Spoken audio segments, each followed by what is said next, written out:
మార్కాపురం పేరుకే జిల్లా అంతా డొల్లా అని ఉమ్మడి ప్రకాశం జిల్లా డీసీసీ అధ్యక్షుడు షేక్ సైదా అన్నారు. మార్కాపురం నూతన జిల్లాగా ఏర్పడి 5 మాసాలు పూర్తి కావస్తుందని, అయినా జిల్లాకు కావాల్సిన మౌలిక సదుపాయాల కల్పన జరగలేదని ఆరోపించారు. వివిధ శాఖల కార్యాలయాలు కూడా ఏర్పాటు కాలేదని విమర్శించారు. శాంతి భద్రతలు కాపాడవలసిన ఎస్పీ పోస్టు సైతం ఇప్పటికీ భర్తీ చేయలేదన్నారు. మార్కాపూర్ జిల్లాలోని అనేక ప్రాంతాల్లో రెవెన్యూ శాఖలో అనేక ఖాళీలు భర్తీ చేయవలసి ఉందన్నారు.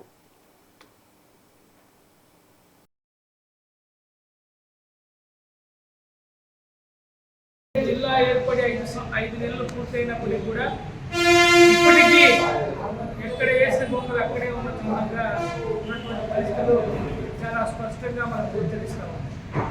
ఇన్ఛార్జి పాలనలో నడుస్తున్నటువంటి పరిస్థితులు అదేవిధంగా మనం గమనించినట్లయితే ఈరోజు కలెక్టరేట్ కూడా ప్రజలకి బహుదూరంలో ఉన్నటువంటి పరిస్థితి. దాదాపు టౌన్లో నుంచి 4-5 కిలోమీటర్లు ప్రయాణించాల్సినటువంటి పరిస్థితి ఏర్పడతా ఉంది. ఈ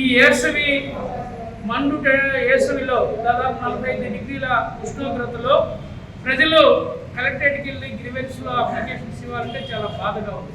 ప్రజలు ఇబ్బందులు పడతా ఉన్నారు. ఆటోలు రానటువంటి పరిస్థితి ఈరోజు నెలకొంది. అందుకనే మేము కలెక్టర్ గారిని కలిసి మా ప్రతినిధుల బృందం గత 15 రోజుల క్రితం కలిసి అంతా మాట్లాడి గ్రీవెన్స్ని ఆర్టీఓ కార్యాలయంలో ఏర్పాటు చేయమని చెప్పి కూడా మేము రిక్వెస్ట్ చేయడం జరిగింది.